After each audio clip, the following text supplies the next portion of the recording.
Whistler.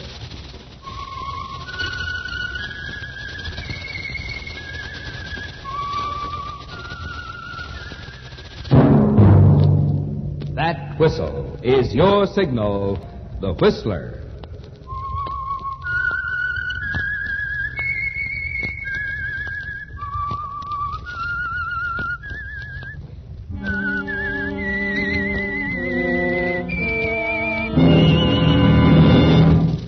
I am the Whistler, and I know many things, for I walk by night.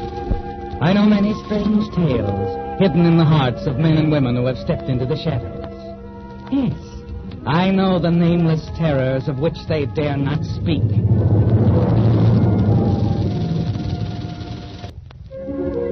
And now the Whistler's strange story. Beyond the Wall.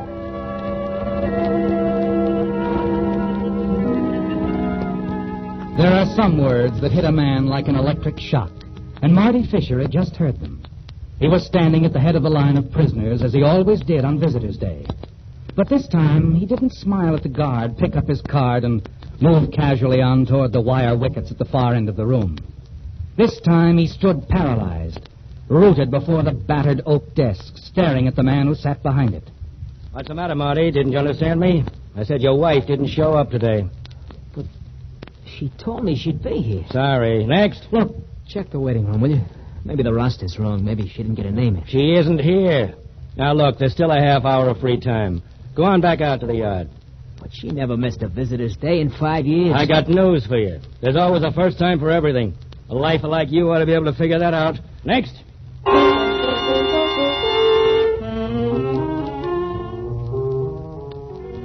Yes, you can figure it out, can't you, Marty? You've seen it happen before to hundreds of others here at the state prison. And now you wonder if it's happened to you.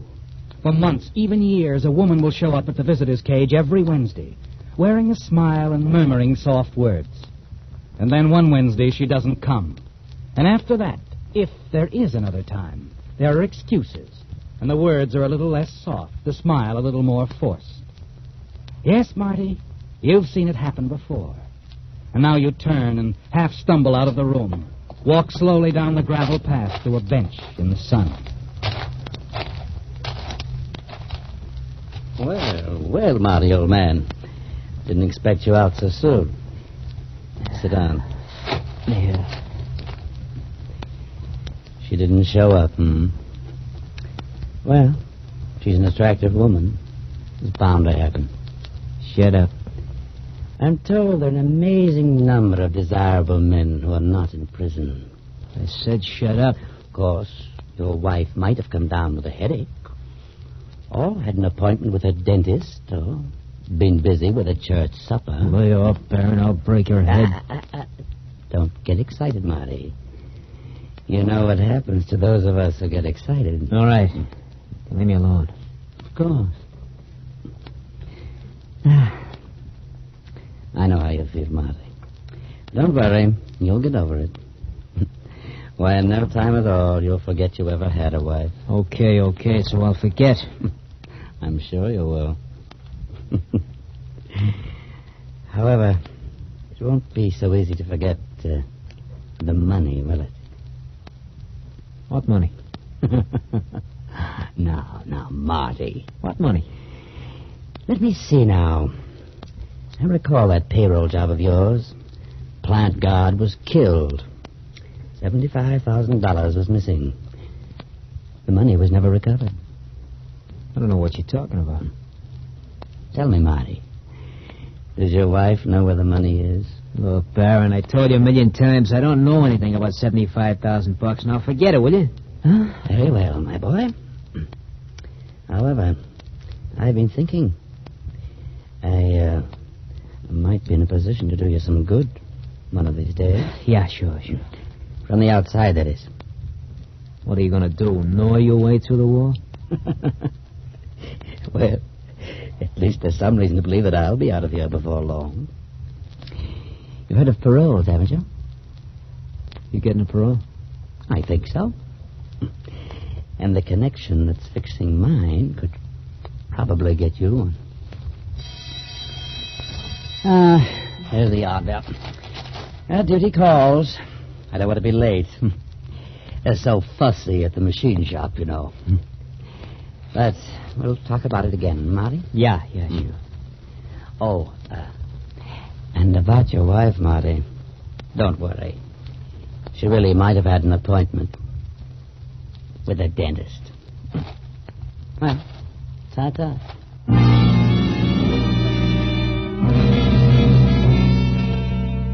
As you walk back to the prison library, you try to convince yourself that you've been all wrong about Helen. That there must have been a good reason to prevent her from coming today. You tell yourself that she'll be here the next time. Yes. You're sure she will be, aren't you, Marty?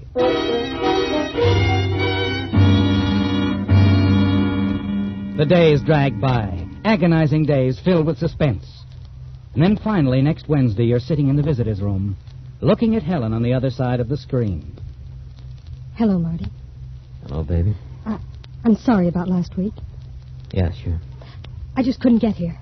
I was feeling terrible, Marty. The old headaches again, worse than ever. Yeah, sure. You're not mad, are you? No. Should I be? I wanted to come, Marty, honest. I said it's okay. Marty? Yeah. Nick Hellman came to see me last night. Hellman. Oh, what a sucker I was to let him handle my case. It could have turned out worse, Marty. If he had any brains, he could have figured an alibi for me. Got me an acquittal. What do you want? He said he might be able to help you. Yeah. Yeah, he said he has connections. He might be able to get you out. Only... Yeah. Only it'll cost dough. And I don't have any, baby. I said I didn't have any dough. I don't... All right, Marty. You don't believe me anymore, do you? You really think I did pull that job? Marty, please, I didn't You come figure down... I got 75 grand salted away somewhere, huh? Marty, listen to me. I love you. I want to be with you. But I want you out of here, Marty. Oh, listen, I said I... All right, Marty, all right. I was only telling you what Hellman said. You didn't finish. What? You're supposed to ask me where the dough is. You tell him and everything is keen, huh? Oh, Marty, I'm please. out. Just like that, huh? Oh, kid me, I know Hellman. Look, you tell him to forget about it. All right, Marty. And Helen, Yes. I think you better forget about it, too.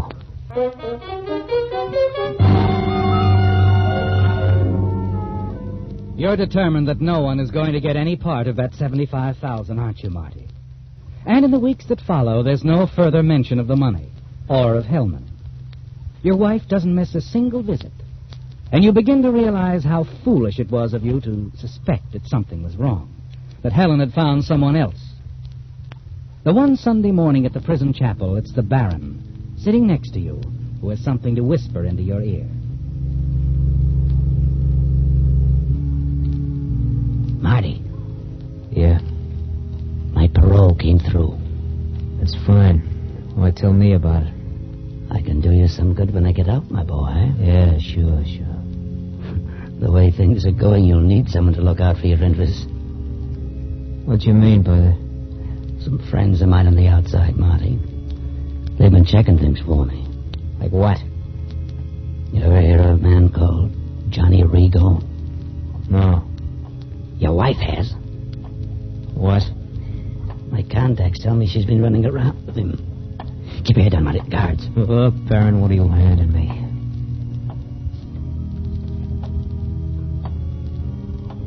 I'm telling you, your wife and Rigo, they're pretty palsy-walsy. That's an old gag, Baron. You're wasting your time. As you wish, my boy. But if your wife gets her hands on that 75 grand, you can kiss her goodbye. She's gone with friend Rigo. I'm supposed to tell you where the dough is, huh? So you can protect it for me. That's the general idea, Marty. Forget it, chum. I'm getting out in 3 weeks. Think it over. You can sit here, do nothing, and give your wife a chance to get her hands on the dough. Or you can tell me where it is. I said forget it. You don't have much choice, my boy. You can trust me or your wife and stay here the rest of your life.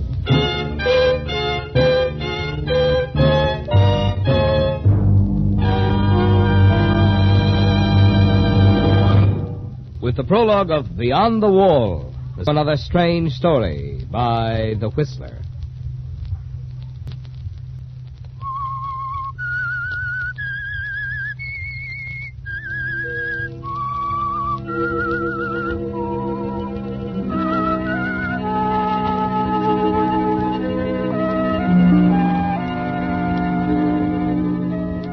You're not greatly concerned about the money from the payroll robbery, are you, Marty?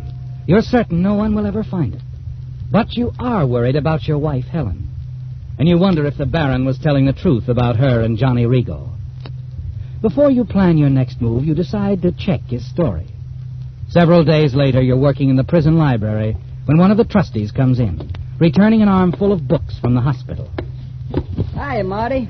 Here are the books, pal. Help me check them off, will you? Sure. Hey, by the way, one of the guys wanted me to ask you. It's about his favorite magazine. You got it? What is it? Popular Mechanics. You get it? Popular Yeah, I get it. Well, what'd you find out? Baron wasn't stringing you. Your wife and this Rigo guy sure seeing a lot of each other. All right. What about Rigo? Boys don't know much about him. Good-looking, swell dresser. Lives in a house over on Marvell Boulevard. 2240. Sorry, pal. Sure.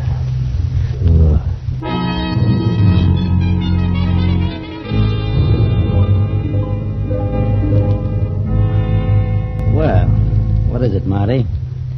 Ready to talk about the money? Yeah, Baron, I'm ready to talk about the money. But you're going to have to earn it. The cut's big enough? Okay. It'll be plenty. Half. 37,000. 37,500. All right. And, what made you change your mind, Marty? Tell you I had that too? No. I've always believed that you stashed that roll, but you're not cutting me in just because I have royal blood. No.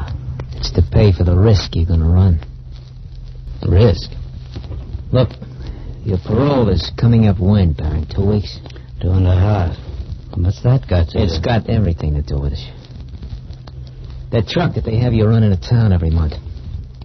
This is going to be the last trip before you get out. Right. You're not making that last trip, Baron. Not making the trip, but I am. But they'll expect me. You? Yeah, that's right. Now, look, get this. Won't be any trouble.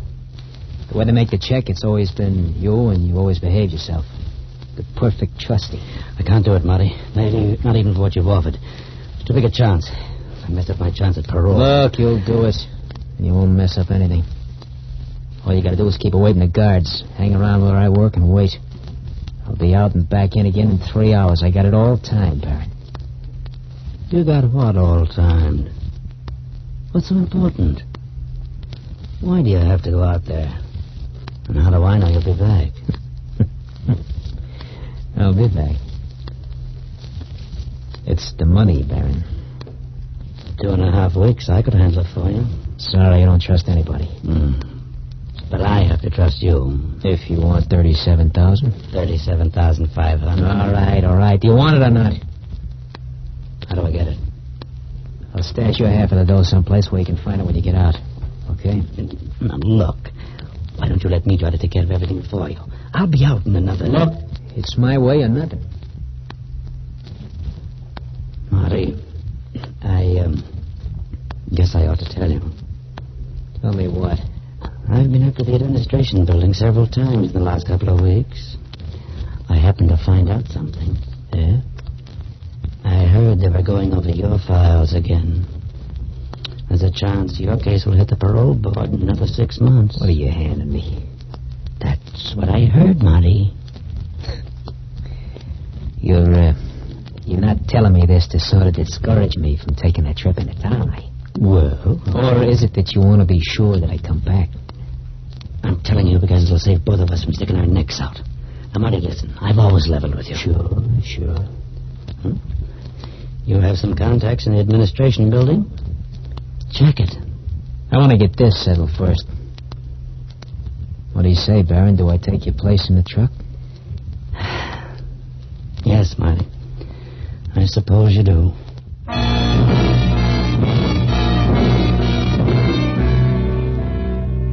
That's all, Marty. All you need. The Baron's cooperation in that one round trip into town. By the end of the week, you're ready. The steady rain makes a heavy oil slicker excusable. A rain hat that can be pulled low over the eyes. In the machine shop, the Baron starts the truck, runs it out into the yard, has it inspected, and then drives off.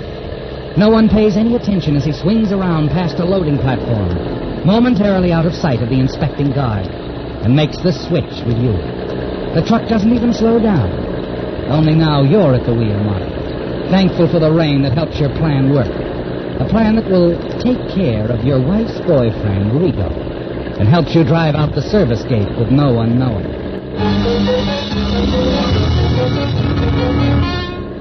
An hour later, you drive the truck into the railroad station, back it up to the loading platform, and climb down.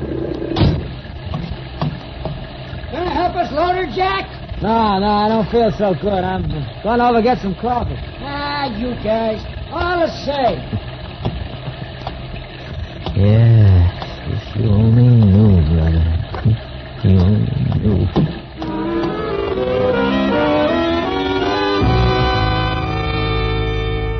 Away from the railroad station, you break into a half-run. Rigo lives several blocks away, and you don't want to be gone too long. Approaching the place, you slow down, moving carefully. When you reach 2240 Marvell Boulevard, the house is dark. That's something you hadn't counted on, Marty. Rigo isn't home. The place is empty. You stand there, wondering what to do, realizing that precious minutes are running out, and then a car swings into the drive. You press back against the house, hidden by the shrubbery.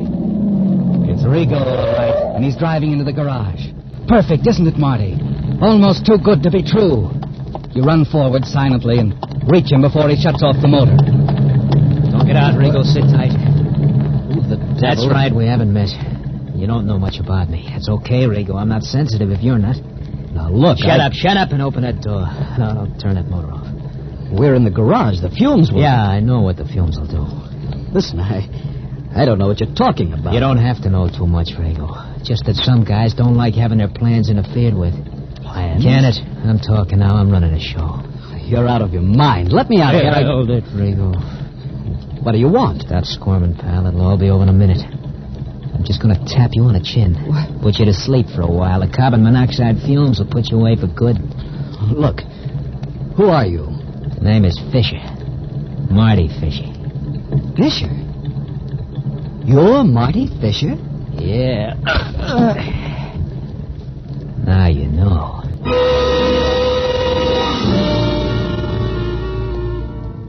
It's all over quickly, isn't it, Marty? You leave the unconscious Rigo in the car and the motor running. You close the garage doors and hurry back to the railroad station.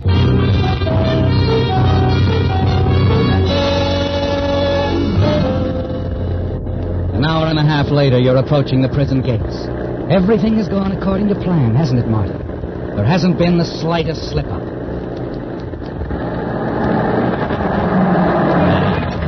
Just a little luck and I'm home. Okay. Who do you think you are, a real baron? All right, what are you waiting for? Take her through. Right.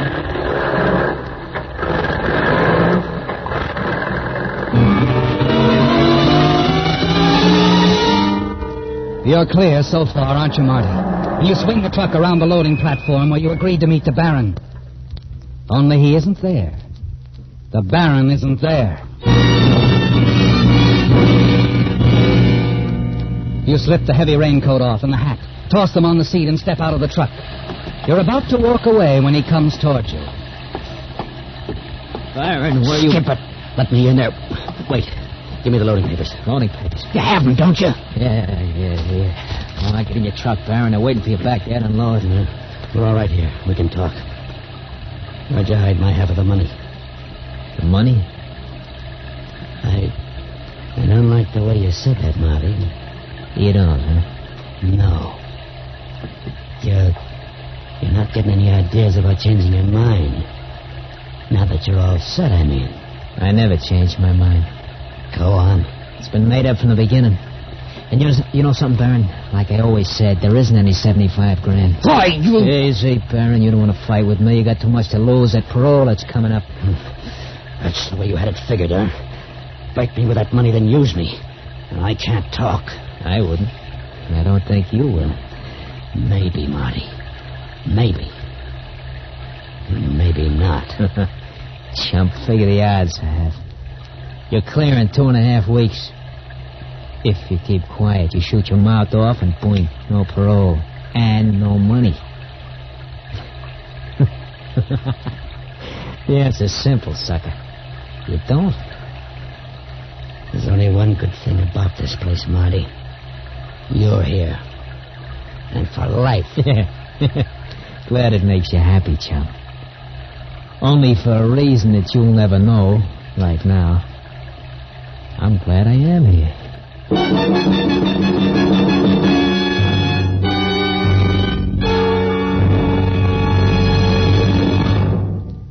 The Whistler will return in just a moment with the strange ending to tonight's story.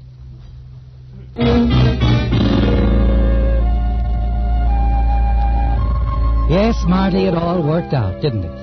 And the man who helped you, the Baron, is the last man in the world who would dare to reveal you.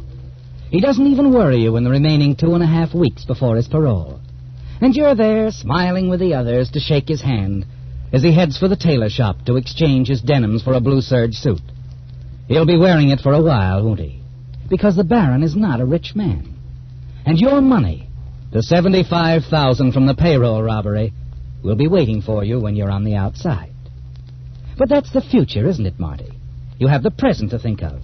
Helen's paying you a visit, and you want to see how she acts, how she feels now that her boyfriend, Rigo, is out of the way. You're amused and pleased with yourself as you face her through the wire mesh screen of the visitor's room.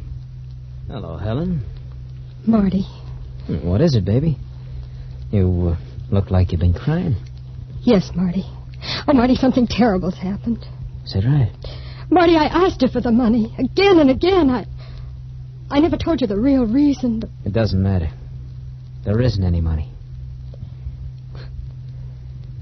You loved him that much, huh? You see, Marty, I guess I'll never stop loving you no matter what you've done. Only now there's nothing more I can do. What are you talking about? There was a man, a prominent man, Marty, and he was convinced that you were innocent. And he was in a position to do things. Do things? What things? Yes, he'd been talking to the parole board for months. And with a little more time to work on it, he was sure you'd be free soon. I know. I've been working with him constantly. Wait a minute. You mean this man would fix it so I get out of here? Yes, Marty. You'd have been free. But now, I don't know where to turn because Johnny Rigo... Johnny Rigo? Yes. Johnny Rigo can't do anything for us anymore. Something happened to him in his car. He died in his garage from carbon monoxide fumes.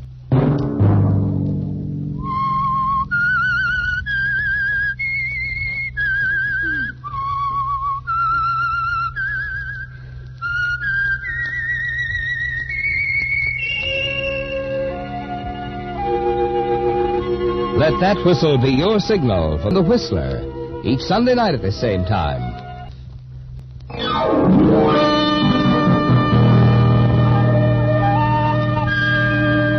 Featured in tonight's story were Tony Barrett, Wilms Herbert, and Evelyn Scott. The Whistler was produced by George W. Allen, directed by Gordon T. Hughes, based on a story by Jackson Gillis and Robert Eisenbach, with music by Wilbur Hatch.